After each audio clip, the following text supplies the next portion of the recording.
And welcome back to the Hot Lap. We are talking Otmar Zafnar, the interview that he had with Jake Humphrey on the High Performance podcast. We're going to talk about what we learnt from the Alpine Racing Point Aston Martin boss, and it was interesting.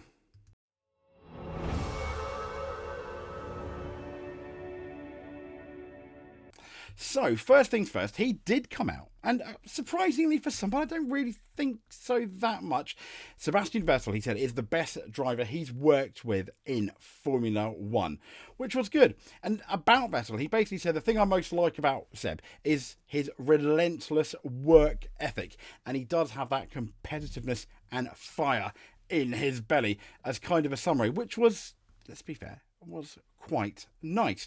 But what I thought was really interesting is, well, how he left Aston Martin. I mean, it was here. Sebastian Vettel was there. As we know, eventually, Fernando Alonso was going to join. Yep, we did have Lance Stroll. And to be fair, Zafnar defended Lance Stroll to the point where I was puking with cringeness. But hey-ho, his dad is the boss, so I kind of get it in a way. But on that a slightly, I don't know, controversial exit, were we really surprised? I think I was initially. But then what he said was, I think, quite interesting about leaving. He said, I would have been happy to stay there, but Martin took away most of my responsibilities, and that was a tough thing for me to face. And I left to go to Alpine. But what does that really mean? Well, Martin Whitmarsh, the man who used to be the head of McLaren, he kind of took over Ron Dennis at McLaren. He orchestrated the Honda engine at McLaren as well. And eventually, maybe with the Honda engine disaster, etc., he ended up leaving. And then, a few years later, he signed for one of the, for what was a toppish position at Aston Martin. And as Otmar said, he basically, where Otmar did have kind of like the power, he wasn't disliking Martin in the interview, but he said it kind of like took away a lot of his decision making, and he felt like, well, I can't make any more decisions. I mean, he said that we had a decent run at Racing Point when Lawrence bought the team. He wanted success, and this is quite significant, and this brings you into the mind of Lawrence Stroll, Lance Stroll's dad. He wanted success a little sooner rather than waiting. He thought Martin Whitmarsh could help. And I said at the time, the Catholic Church can't have two popes, which I thought was quite interesting. Now, under the leadership of Martin Whitmarsh and Mike Crack, the Silverstone-based outfit, as we know, they did make an excellent start, to be fair, to the 2023 season, where they fought for podiums regularly in the first half of the year. However, since that mid-season break last year, they fell back to the midfield and fought for the last few positions in the top 10, which wasn't particularly great. Now, this year, Whitmarsh was replaced, and he was replaced none other by Andy Cowell as the group CEO from Aston Martin, heading into 2025 and beyond, the new era of Aston Martin, so to speak. So, but I thought that was I generally thought that was quite interesting. So, Seb's his favourite driver, and Martin Whitmarsh kind of like inadvertently took his job.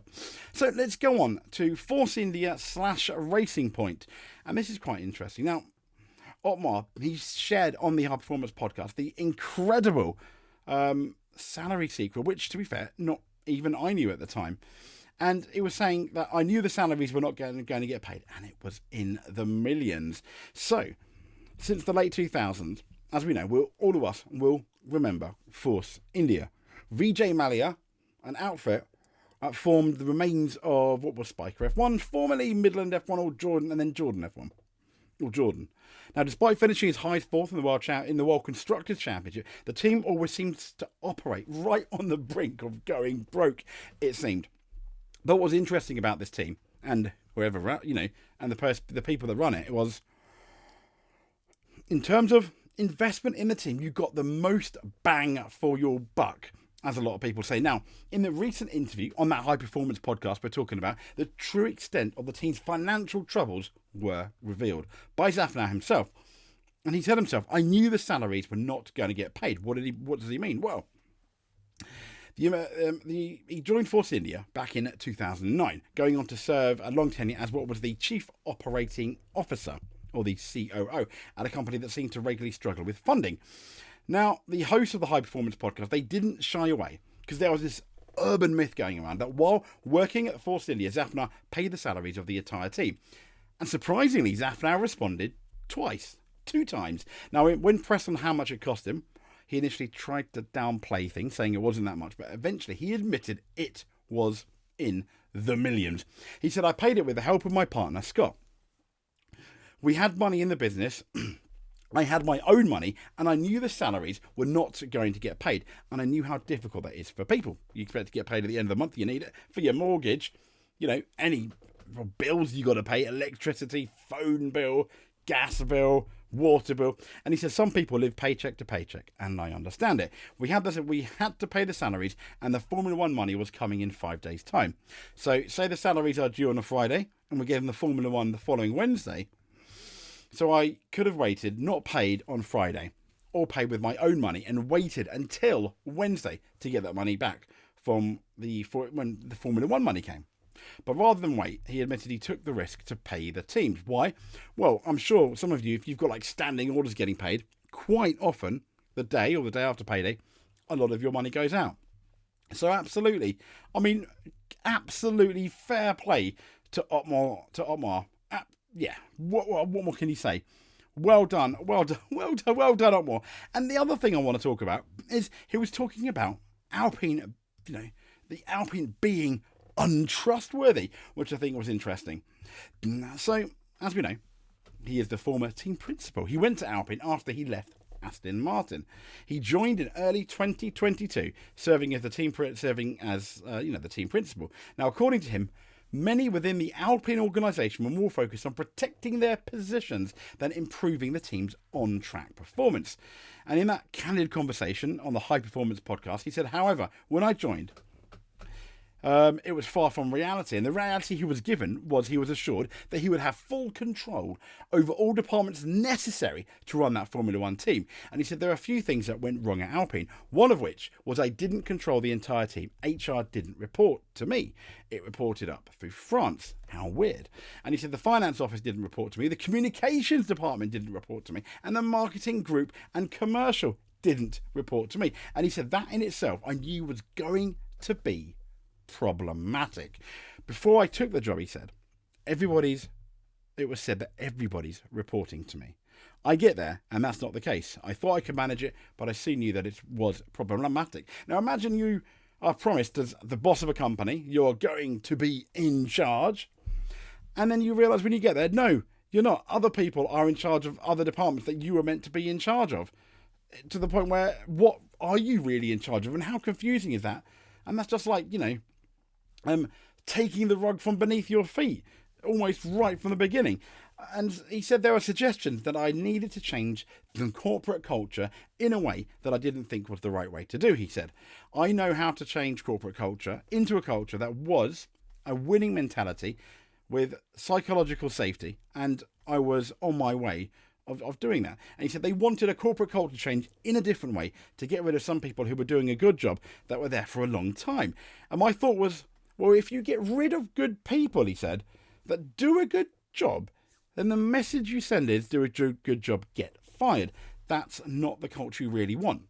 Now, despite his belief that he could manage the situation, Zafnar eventually realised that, his time came, and they ended up putting out the press release at the Belgian Grand Prix, I think. It all went, and then he was gone along with Alain Permain. And a quick note also on the Oscar Piastri situation, he did say that they put out a press release and it had his image on it, but in relation to Oscar's contract, and I thought this was interesting, he said they didn't submit the CRB, that's the Contract Recognition Board, documents correctly and never signed a contract with him, he said. That was in November. And that was before he started.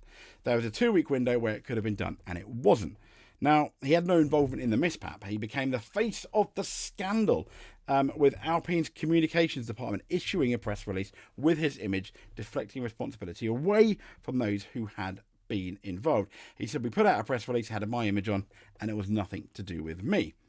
And he suggested that the decision to link his image to the Piastri saga was part of the broader effort by some within the organisation to undermine him, meaning it was done on purpose. He even said he recounted how the person responsible for this press release had previously worked for him at Force India, and when he confronted, she admitted she had been told to do it. I went to her and said, you know, you're better than this, and she said, I'm sorry, I was told. But it just showed at the time that there were some people within the Alpine organisation that were untrustworthy and were out to get me. I mean, this is an organisation now. They are a works team, but not a works team, because they've got rid of their Renault engine because they're not good enough to make an engine. And this is Renault. How many championships with Red Bull has Renault won? They've won championships as Renault with Fernando Alonso. They were quite successful with Alain Prost back in the day. Williams Renault, how can you forget that? Benetton Renault in 1995. Oh dear. I mean, maybe one day we do a downfall of the Renault Enstone team, because it most certainly is. And it is absolutely a really sad state of affairs. And what we learned from Otmar, I thought was absolutely fascinating and absolutely interesting. And, well, if you learned something, you know what's coming now. Please give us a subscribe if you are not. Hit that notification button so you do not miss a video. And we will speak to you soon, but only after you make sure you stay safe. Thank you very much.